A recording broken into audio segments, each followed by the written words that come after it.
నమస్తే, welcome to KR TV. నేను మీ సింహాద్రి. రాష్ట్రంలో చాలా చోట్ల అంటే చంద్రయాన్ గుట్ట కావచ్చు, పురాణపులు కావచ్చు, పలు చోట్లల్లా ప్రత్యేకంగా ఈ రెండున్నర ఏళ్లలో హిందూ దేవాలయాల పైన, హిందూ దేవుళ్ళ పైన అనేకమైన దాడులు జరుగుతా ఉన్నాయి. అది అర్ధరాత్రి వేళలో గుట్టు చప్పుడు కాకుండా హిందూ దేవాలయ యొక్క విగ్రహాలను ధ్వంసం చేస్తా ఉన్నారు. మరి ఉద్దేశపూర్వకంగా చేస్తా ఉన్నారా? దీని వెనకాల ఒక పెద్ద కుట్ర ఏమైనా ఉన్నదా? అసలు ఎందుకు ఈ రెండున్నర ఏళ్ళలోనే ఇన్ని ఎక్కువ దాడులు జరుగుతా ఉన్నాయి? ఈ దాడులకు అసలు కారణం ఏంది? అసలు ఎవరి ఉద్దేశం ఉన్నది, ఏం ఉద్దేశం ఉన్నది అని తెలుసుకునే ప్రయత్నం చేద్దాం. మనతోటి హిందూ ధర్మకర్త అయిన పెద్దగోని సతీష్ గారు ఉన్నారు. అన్నతో మాట్లాడే ప్రయత్నం చేద్దాం. అన్న నమస్తే. బావురానా? చెప్పండి అన్న, అసలు ఏం జరుగుతుంది రాష్ట్రంలో?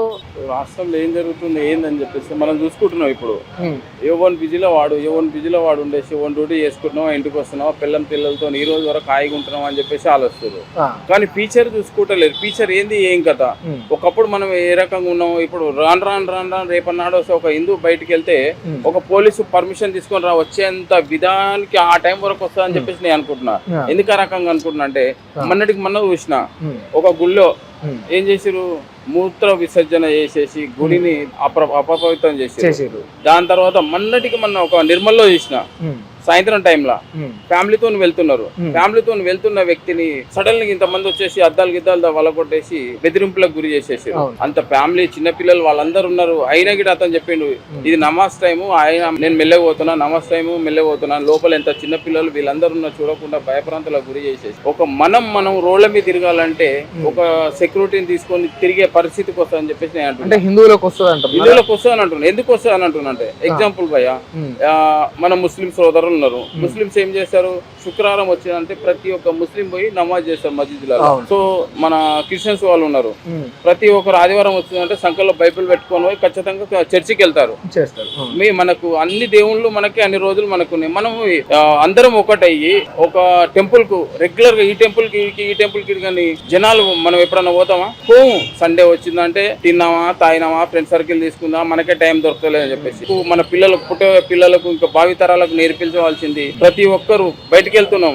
ఇప్పుడు ఎగ్జామ్ వాళ్ళు ఎవరు పోతారు, అన్న ముస్లిం దగ్గర పోయినాం, వాళ్ళు ఏమంటారు, ఎంతసేపు ఉన్నా సలాం వాలేకుం అంటారు. మనం జై శ్రీరామ్ అని దాన్ని కాంట్రవర్ట్ చేస్తారు.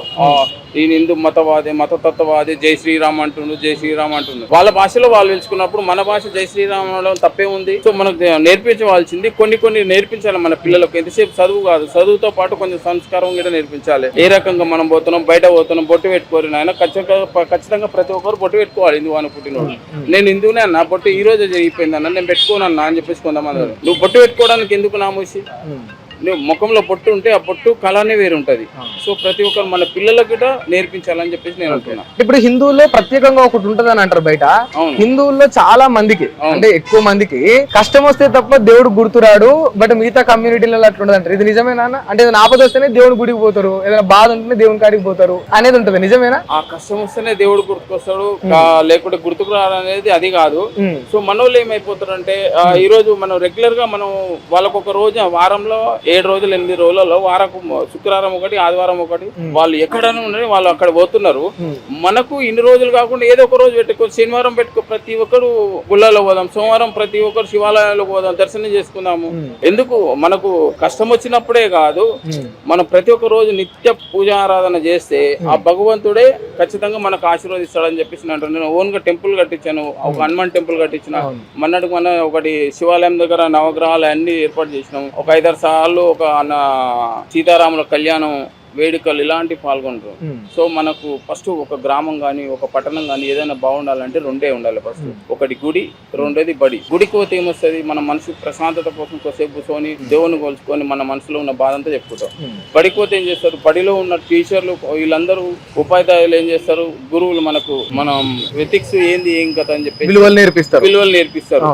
సమాజ సేవ చేస్తున్నాం అంటే సమాజంలో మనతో పాటు ఇంకొకరిని తీసుకొని సేవ చేయాలి. మన హిందుత్వం గురించి మాట్లాడాలి, హిందువుల గురించి మాట్లాడాలి. ఓన్ మతం గురించి వాడు మాట్లాడినప్పుడు మనం హిందువులు మనం ఎందుకు మాట్లాడుకోకూడదు? ఏమనంటే మతతత్వవాది ఏదో ఒకటి చెప్తుంటారు. చెప్పడం కాదు, చేసి చూపెట్టాలి. సరే, మీ ఇంటెన్షన్ చెప్పండి. అంటే నిజంగా ఒక హిందూ ధర్మకర్తగా అంటే హిందూ దేవుళ్ళ పైన ప్రత్యేకంగా ఈ మధ్యలో దాడులు ఎందుకు ఎక్కువ జరుగుతున్నాయి అంటారు? కొంతమంది మళ్ళా హిందువులలోనే సెక్యులర్ హిందువులు ఉన్నారు, వాళ్ళకు తెలివి రాదు. ఇంకా కొంచెం ఎంత చెప్పినా తెలివి రాదు. ఎందుకు తెలివి రాదు అని అంటుండే, మొన్న నేను ఏదో చూసిన దీని గురించి మాట్లాడాలని ఆ మేడారంలో కోపన్ గురించి చూసిన ఆ చిన్న విషయం తీసుకొచ్చి పెద్దగా చేసేసి వీళ్ళంతా మన సెక్యులర్ హిందువులే వాళ్ళకి సపోర్ట్ చేస్తే సరే సంతోషం సపోర్ట్ చేశారు. ఎక్కడో వేరే యూకే నుంచి ఆఫ్ఘనిస్తాన్ నుంచి వీడియోస్ రికార్డ్ చేసి తేజశ్రీ న్యూస్ ఛానల్ రిపోర్టర్ ఉన్నాడు, మెడకాయ తలకాయ లేకుండా వేసేస్తా ఒంటి మొండెంతో తిరగవలసి వస్తుంది అని చెప్పేసి వీడియోలు చేసి పంపించారు. సో అంత డైరెక్ట్ గా నువ్వు పక్క దేశం నుంచి ఇక్కడెక్కడో కోపం నమ్ముకున్న ముస్లిం సోదరుల గురించి అక్కడ పక్క దేశంలో ఉన్న ముస్లిం సోదరులు ఇంత సపోర్ట్ చేస్తుండు, మరి మన దగ్గర ఉండే హిందువులు ఎందుకు సపోర్ట్ చేస్తలేరు అని నేను చెప్తున్నా. హిందువుల్లో ఐకమత్యం లేదు లేదు నిజంగా లేదంటారా? లేదు, రాదు. కొంతమందికి ఇంకా తెలివి రాదు. ఎంత చెప్పినా అది ఇదేంది అని చెప్పేసి అన్నట్టు. బట్ డైరెక్టే చెప్తున్నారు కదా. మన సీఎం సారే చెప్పిండు, నేను రేవంత్ రెడ్డిని కాదు రేవంత్ దినానుకున్నా పర్వాలేదు అని చెప్పేసి అని అంటున్నారు. డైరెక్ట్ అంత పెద్ద హోదాలో ఉన్న సీఎం సారే చెప్పిన తర్వాత మిగతా ప్రజలు మారమంటే ఏడికెళ్ళి మారుతారు, మా సార్ మా గురువు గారు నేర్పించారు అని చెప్పేసి అని అంటుంటారు కదా. అంటే ఇప్పుడు రేవంత్ రెడ్డిని చూసి ఇంకొంత సమాజం పాడైతే హిందూ సమాజం అంటారా? అంటే ఓట్ల కోసం, కేవలం ఓట్ల కోసం గద్దెనెక్కడానికి నువ్వు జన్మించిన నీ తల్లిదండ్రుల ఎవరికి పుట్టిన ఏంది తల్లిదండ్రులని అదంతా మర్చేసి నేను మత మార్పిడి చేసుకుంటా అని చెప్పేసి డైరెక్ట్ నువ్వు చెప్పడం వల్ల నువ్వేం నేర్పిస్తున్నట్టు సమాజానికి. అయితే ఒకటి ఉందన్న, హిందువుల్లో ఐకమత్యం ఉండకపోవడానికి కావచ్చు, హిందువుల్లో భేదాభిప్రాయాలు ఉండడానికి కావచ్చు, సెక్యులర్ హిందువులు తయారయ్యడానికి కావచ్చు, దానికి హిందువుల్లోని కొందరు అగ్రవర్ణాలు అని అంటా ఉన్నారు. అంటే కుల వీక్షత చూపెట్టడం వల్ల, కులహంకార ధోరణి వల్ల, హిందువులను గుళ్ళోకి రానియకపోవడం వల్ల, మొన్నటికి మనం చూసినాం కుమ్మరకాడ ఇట్లాంటి ఇన్సిడెంట్స్ వల్లే హిందువుల్లో ఐకమత్యం లేకుండా పోయింది అంటారు. దాని మీద అదైతే వాస్తవం మాట ఉన్నది కాబట్టి ఆ పాపం ఒక బీసీ బిడ్డని చిన్న పిల్లని చూడకుండా కళ్ళతో తన్ని చనిపోయిన తర్వాత దానికి ఏం జరిగింది ఇప్పటిదాకా పరిష్కారమే కాలేదు. అది మాత్రం వాస్తవం ఉన్నది. ఓసీపీ ఇప్పుడు మైనార్టీ అని ఉంటుంది, మైనార్టీలో ఏ క్యాస్ట్ ఫీలింగ్ ఉండదు, అంతా ఒకటే మైనార్టీ. క్రైస్తవులు ఉంటారు, క్రైస్తవులు అంతా ఒకటే ఉంటారు. మన హిందువులదా అంటేనే అగ్రవర్ణ ఓసీ బీసీ ఎస్సీ ఎస్టీ నీకు అందరూ హిందువులు అన్నప్పుడు హిందువులు ఒక తీరు ఉండాలి, కానీ హిందువులకి ఇన్ని కులాలు అవసరం లేదు కదా. మళ్ళీ కులాలు ఉన్నా సరే వివక్షత ప్రత్యేకంగా ఉన్నది. ఆ రోజు దాని నుంచి అంత ఉంది, ఈ రోజు దాని నుంచి అంత ఉంది. ఇప్పటిదాకా మన బీసీ బిడ్డలు ఎందుకు ఎదగలేకపోతున్నారు? ఇంతమంది బీసీలు ఉన్నాము, మన బీసీలో ఎందుకు ఎదగలేకపోతున్నాము? కొన్ని కులాల స్వాతంత్రం వచ్చి ఇన్నేళ్ళు అయినా కూడా ఈ కుల వివక్షత పోకపోవడానికి కారణం ఏంటంటారా? అప్పట్లో రజాకార్ సార్లు ఉండేది, దాన్ని బట్టి ఒక రజాకార్ సినిమా తీసింది. ఆ రజాకార్లు అన్నట్టు ఆయన అప్పట్లో రజాకార్లు వేరింది. దాని తర్వాత పోతూ ఈ దొరలకు పాలన ఒప్పచెప్పేసి పోయారు. అదే పాలన ఇప్పటికీ వెళ్తున్నారు, అదే దొరల పాలన వెళ్తున్నారు. కానీ ఇప్పటిదాకా ఎంతమంది బీసీ బిడ్డలు ముఖ్యమంత్రి అయ్యారు? ఎంతమంది బీసీ బిడ్డలు ఒక మినిస్టర్లు ఎంతసేపు ఉన్నా ఒక ముఖ్యమంత్రి అయితే ముఖ్యమంత్రి కింద మాత్రమే వీళ్ళు ఉంటారు. సో అది ఎంతసేపు వీళ్ళు చెప్తేనే వాళ్ళు అవుతారు, కానీ వీళ్ళు ముఖ్యమంత్రి కింద అయిన వాళ్ళు ఎంతసేపు ఉన్నా ఆయనకు ఆపోజిట్ లో పోగలుగుతారు, పోలేరు. సో అది పరిస్థితి మన బీసీలో అయితే ఇదే పరిస్థితి. బీసీలో కన్నా అన్యాయంగా ఉన్నది హిందువులది ఇది పరిస్థితి. ఎప్పటికైనా ఇప్పుడు మన కొంతమంది చెప్తున్నారు బీసీలు ఇంతమంది ఉన్నాం అంతమంది ఉన్నాం అని చెప్పేసి. నువ్వు ఎంతమంది ఉన్నా లాస్ట్కి వస్తే ఒక ఊరు ఉంటది, ఊర్లో 100% జనాభా ఉంటారు. 100% జనాభాలో 95% మన బీసీ బిడ్డలు ఉంటారు, 5% మాత్రమే వాళ్ళు ఉంటారు. 90% ఉన్న మనకు సపోర్ట్ చేయడు, ఎందుకు చేయడు? మళ్ళీ 5% ఉన్న వాళ్ళు వాళ్ళ సంఖ్యల కిందకే దొరుకుతారు.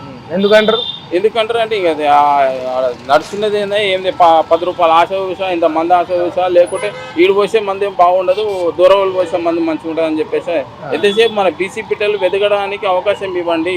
చాలా మంది ఇప్పుడు మన వాళ్ళు మస్తు మంది చదువుకున్న వాళ్ళు ఉన్నారు, ఒక రేంజ్ ఎక్కడున్నా సరే నిలబడి కొట్లాడి మన బీసీలకు కానీ కొట్లాడేసి ఏదైనా గుంజుకొచ్చేసి ఈ రకంగా చేసే స్థాయికున్నారు. కానీ అలాంటి వాళ్ళని ఎదగనివ్వండి, ఎదగనిస్తే బాగుంటుంది అని చెప్పేసి నేను అంటున్నా.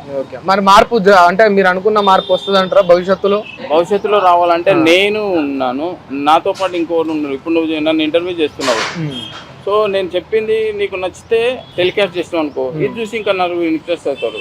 సో ఇది బాగాలేదని చెప్పేసి కట్ చేస్తే ఇంకోటి తగ్గిపోతుంటాడు. సో నేను ఒక్కటి చెప్పడం కాదు, బయటకు వచ్చి అందరూ చేయాలని చెప్పేసి నేను అంటున్నాను. మరి ఇందులో ఐకమత్యం వస్తుందంటారా? రావాలి, నమ్ముతున్నారా మీరు? రావాలి రావాలి రావాలి. ఇన్ని హిందువులో ఇన్ని రకాలుగా ఉన్నాయి. ఏమున్నది, బజరంగ దళ అని చెప్పేసి మన వాళ్ళు పెట్టారు, మన బీసీ అని చెప్పేసి ఇంకోటి పెట్టిండు. ఇన్ని రకాలుగా పెట్టినప్పుడు సో మనకు మనం సపోర్ట్ చేసుకుంటే ఒకరికొకరు చేయని తీసుకుంటే ఇప్పుడు ఈ ఒక్క చేతులు మనం ఏం పని చేయలేము, రెండు చేతులు కలిపితే పని చేస్తాం. అట్లాంటి రెండు చేతులు కాదు, అన్ని కులాల వారు చేతులు కలిపితే ఎందుకు పని చేయలేము మనం? మన బీసీలో అంత బీసీలమే కదా, అన్నీ కలిపితే పని చేసుకోగలుగుతాం అని చెప్పిస్తున్నాను. మరి అంటే ఇప్పుడు కుల వివక్షత పోయి ఒక హిందువును ఏ కులమైన అంటే రజక కులమైనా, గౌడ కులమైనా, లేకపోతే ఇంకా కుర్మా, ఇంక ఏ కులమైనా సరే, ఎస్సీలు కానీ ఎస్టీలు కానీ అన్ని కులాలను ఏకంచం కుల వివక్షత పక్కన పెట్టి అందరు హిందువులుగా గుర్తించే రోజు వస్తుంది అంటవా? ఆ రోజు రావాలని చెప్పేసి నేను మనస్ఫూర్తిగా కోరుకుంటున్నాను. ఎంతవరకైనా పోరాడతాను, నా సాధన వరకు పోరాడాలి. ఎంతసేపు నేను చెప్పేది కూడా అదే చెప్తుంటాను. గడప లోపల ఉంటేనే కులం, గడప దాడితే అందరిది ఒకటే కులం, హిందుత్వం, హిందూ కులం. ఇవన్నీ కులాలు అనేది లోపల వరకే చూసుకోవాలి, బయటకు వస్తే అంతా మనదంతా హిందువులమే అని చెప్పేసి చెప్పాలని చెప్పేసి నేను చెప్తాను. ఓకే, ఇప్పుడు అంటే ఈ సమాజంలో జరుగుతున్న దాడులను కావచ్చు, లేకపోతే హిందువులపైన ఉన్న వివక్షత కావచ్చు, ఒక ధర్మకర్తగా మీరేం చెప్తారు? ఈ ప్రభుత్వం కొంత నిర్లక్ష్యం వహిస్తుందని మీరే చెప్పిండ్రు హిందువుల విషయంలో. అవును, మరి ఇప్పుడు ప్రభుత్వానికి ఏం చెప్తారు మరి? సో ఇంతకైనా నేను చెప్పేది ఏంటంటే అందరూ ఇప్పుడు జనాభా అనేది అందరూ ఉన్నావు. ఇప్పుడు ఉత్తరప్రదేశ్లో యోగి ఆదిత్యనాథ్ పరిపాలిస్తుంది. నువ్వు ముస్లిం ముంగడ పోయి మైక్ పెట్టినా, హిందువుల ముంగడ మైక్ పెట్టినా యోగి ఆదిత్యనాథే రావాలన్నాడు. సో ఆయన విభజించి పాలిస్తలేడు, అందరిని ఒకేలాగా చూస్తున్నాడు. నువ్వు ఆయన ఓట్ల కోసం అని చెప్పేసి ఇట్లా అట్లా చూడట్లేదు. హిందువులైనా ముస్లింలైనా తప్పు చేసినోడు వాళ్ళకి తప్పక శిక్ష తప్పదు అని చెప్పేసి ఆయన చెప్తున్నాడు. సో ఆ రకంగా యోగి ఆదిత్యనాథ్ ఎట్లా పరిపాలిస్తున్నాడు, మన భారతదేశంలో ప్రతి ఒక్క రాష్ట్రం ఆ రకంగా పరిపాలన కావాలని నేను. మరి అది రేవంత్ రెడ్డి గారితో సాధ్యం అవుతుంది అంటారా? ఇక సాధ్యం కాకపోతే చూస్తూ ఇంకెన్ని 2 సంవత్సరాలు గడిచిపోతుంది. ఇంకా 3 సంవత్సరాలలో జనాలే సాధ్యం చేస్తారు. ఏం చేయాలో జనాలకు అందరూ తెలుసు కదా, ఇది నేను చెప్తున్న మాట కాదు, జనాలకు తెలుసు.